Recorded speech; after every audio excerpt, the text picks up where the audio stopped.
জনাব আসিফ নজরুল সাহেবের বক্তব্য প্রতিধ্বনিত হচ্ছে ফ্যাসিস্ট রেজিম ইতিপূর্বে এই ধরনের বক্তব্য মহামান্য হাইকোর্ট সম্পর্কে বলেছিলেন, যা অত্যন্ত দুঃখজনক। একটা দেশের তিনটা অঙ্গ থাকে, জুডিশিয়ারি, এক্সিকিউটিভ অ্যান্ড লেজিসলেচার, অর্থাৎ পার্লামেন্ট। পার্লামেন্ট নেই। এক্সিকিউটিভের কি অবস্থা আপনারা জানেন।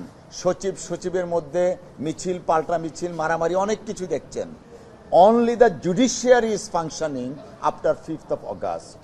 সেই ফাংশনিং জুডিশিয়ারির ব্যাপারে আইন মন্ত্রণালয়ের যিনি উপদেষ্টা, তিনি যে বক্তব্য দিয়েছেন, আমার কাছে মনে হচ্ছে এই বক্তব্যটা তিনি পাবলিকলি না দিলেও হতো। কারণ কিছু কিছু বিষয় থাকে যেগুলা privilege communication. Being legal adviser of law ministry, উনার যে ডিসমে অথবা যদি ফ্রাস্ট্রেশনটা থাকে, সেটা কিন্তু যথাযথ প্রক্রিয়ায় মাননীয় প্রধান বিচারপতি মহোদয়ের কাছে তিনি পৌঁছাতে পারতেন। তিনি সেটা না করে পাবলিক করেছেন। আমার কাছে মনে হচ্ছে এই সমস্ত স্টেপ নেয়ার দুরভিসন্ধিমূলক কিছু ঘটনা আছে। যে জুডিশিয়ারি ফাংশনিং, যে জুডিশিয়ারি ন্যায় বিচার করছে, সেই জুডিশিয়ারিকে নিয়ে এই তির্যক মন্তব্য করাটা সমীচীন হয়নি।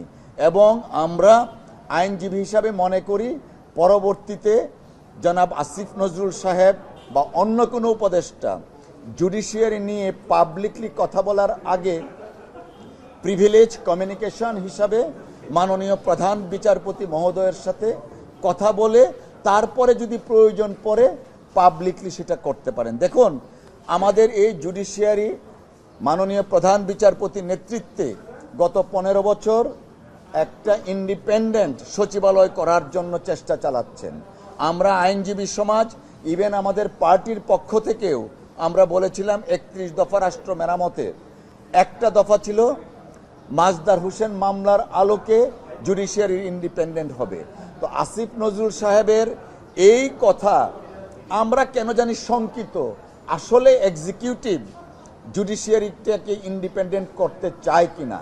জনাব আসিফ নজরুল সাহেবের বক্তব্য প্রতিধ্বনিত হচ্ছে ফ্যাসিস্ট রেজিম ইতিপূর্বে এই ধরনের বক্তব্য মহামান্য হাইকোর্ট সম্পর্কে বলেছিলেন, যা অত্যন্ত দুঃখজনক। তিনি আইন উপদেষ্টা হিসাবে ওনার খুবই চমৎকার একটা প্রিভিলেজ পজিশন। এই প্রিভিলেজ পজিশন থেকে পাবলিকলি বিচার বিভাগ নিয়ে এই ধরনের মন্তব্য অগ্রহণযোগ্য, অনভিপ্রেত। এবং তিনি ভবিষ্যতে আরেকটু সতর্ক হয়ে কথা বলবেন, আইনজীবীরা সেটা অনুরোধ করছে এবং বিশ্বাস করছে।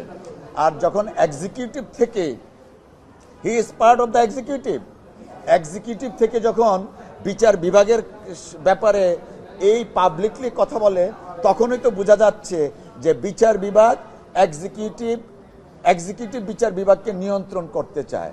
এইটার জন্য তো আমরা এই ফ্যাসিস্ট হাসিনাকে বিদায় করি নাই। আমরা চাই এক্সিকিউটিভ তার ফাংশন করবে, জুডিশিয়ারি তার ফাংশন করবে। আমি আবারও রিপিট করি, একমাত্র জুডিশিয়ারি ফাংশনিং বাংলাদেশে, এবং মাননীয় চিফ জাস্টিসের নেতৃত্বে সারা বাংলাদেশের প্রত্যেকটা জুডিশিয়ারি ফাংশন করছে। এই ফাংশনিং জুডিশিয়ারিকে এইরকমভাবে কথা বলে নন ফাংশনিং ওনারা করতে চাচ্ছেন কিনা, তারা এটা বেটার জানেন।